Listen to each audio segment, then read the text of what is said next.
8 million لوگوں کو اپنے گھروں کے اندر ہراساں کیا گیا تھا. تمام سڑکیں بند تھی، گھر بند تھے، ہسپتالوں کو جانا مشکل تھا، لوگوں کے پاس کھانے کو مشکل سے چیزیں ملتی تھی، دکانیں بند تھی، ہر طرف فوجی اور سپاہی نظر آ رہے تھے.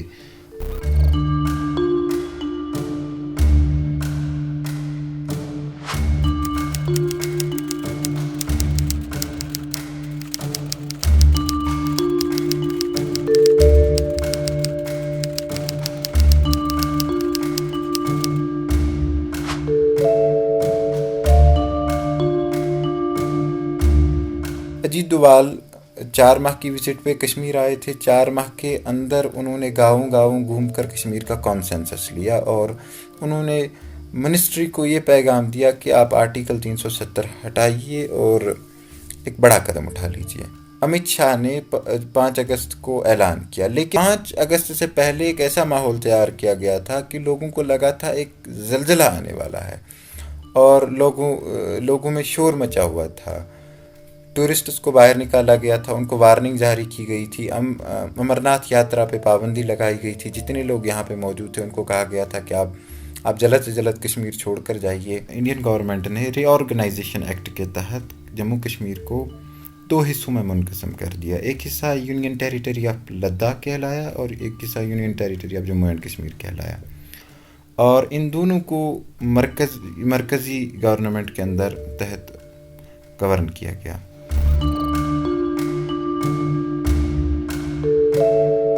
8 ملین لوگوں کو اپنے گھروں کے اندر ہراساں کیا گیا تھا.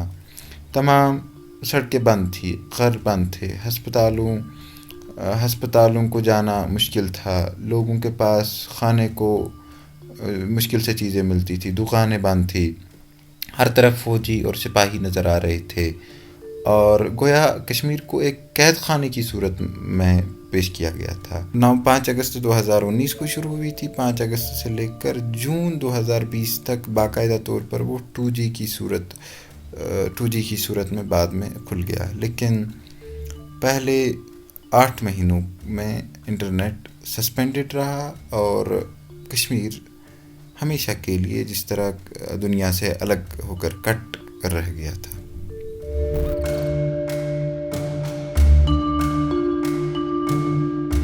انڈین میڈیا وہاں دکھا رہی تھی کہ کشمیری لوگ جشن منا رہے، خوشیاں منا رہے، مٹھائیاں بانٹ رہے، اور یہ چیز انڈین میڈیا میں جھوٹ کی طرف پھیلایا گیا. بس اس وقت ایک ریڈیو پاکستان سے ایک پروگرام چلتا تھا جس کو صدائے کشمیر کا نام دیا گیا تھا.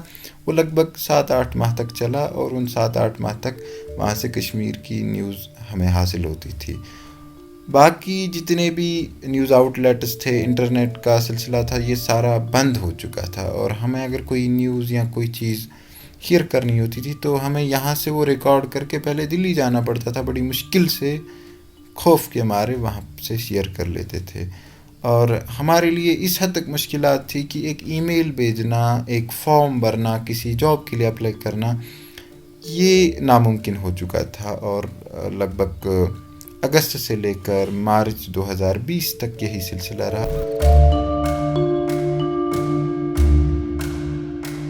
2020 کے جولائی میں ایک قانون نافذ کیا گیا جس کو ڈومیسائل لا کا نام دیا گیا. ڈومیسائل لا کے تحت جو بھی غیر ریاستی باشندہ 14 سال سے کشمیر میں کام کر رہے اور جن کے بچے 7 سال سے تعلیم حاصل کر رہے ہیں، وہ ڈومیسائل لینے کے اہل تھے. یعنی وہ یہاں پہ زمین خرید سکتے تھے، وہ یہاں پہ جابس حاصل کر سکتے تھے، سب کچھ. اور اس کے بعد یہی ہوا 1 سال کے دورانیے کے اندر، یعنی 2020 جولائی سے 2021 تک لگ بھگ 25 لاکھ لوگوں کو ڈومیسائل دیا گیا. اس کے علاوہ جتنے بھی 71 کی جنگ سے 20 لاکھ بنگلہ دیشی ریفیوجی جموں میں رہ رہے تھے، ان کو بھی شیلٹر پرووائڈ کی گئی، ان کو راشن کارڈ دیا گیا اور ڈومیسائل بھی دی گئی، اور کچھ 6 لاکھ روہنگیاز کو بھی بسایا گیا. کل ملا کر اس ڈومیسائل لا کے ذریعے سے ڈائسپورک چینج کی گئی.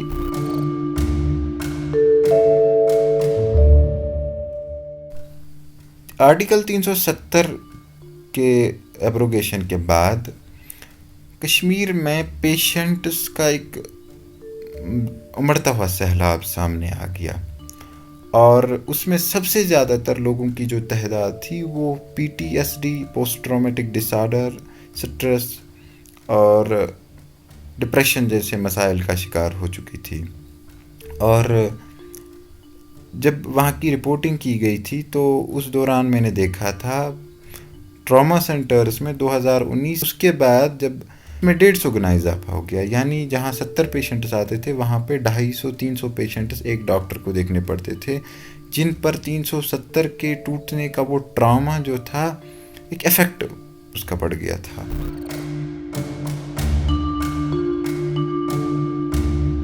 آرٹیکل 370 انڈین کانسٹیٹیوشن کی ایک شق تھی جس کی روح سے کشمیریوں کو گریٹر آٹونومی دی گئی تھی، اور جس کی روح سے کشمیر کو اپنی کانسٹیچوئنٹ اسمبلی، اپنا ایک کانسٹیٹیوشن، اپنا ایک پرچم، اپنی ایک الگ شناخت بنانے کا حق تھا، اور جس میں ان کا ایک پریسیڈنٹ، ایک پرائم منسٹر ہونے کا حق تھا۔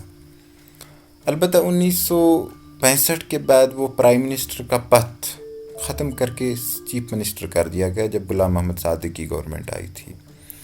بہرحال آرٹیکل 370 اور 35A کو ختم کرنے کی کوشش کئی سال پہلے کی جا رہی تھی، اور سب سے پہلا کیس جو ہوا تھا وہ 1969 کا Sampat Prakash versus union of India supreme court میں داخل ہوا تھا، اور جس میں 11 ججز کی بینچ نے یہ فیصلہ دیا تھا کہ انڈین کانسٹیٹیوشن 370 کو ختم نہیں کر سکتی until they will use the presidential order, اور اس پریسیڈینشیل آرڈر کے تحت وہ مشورہ کرے گی constituent assembly of Jammu and Kashmir, تب جا کر ایسا ہو سکتا ہے۔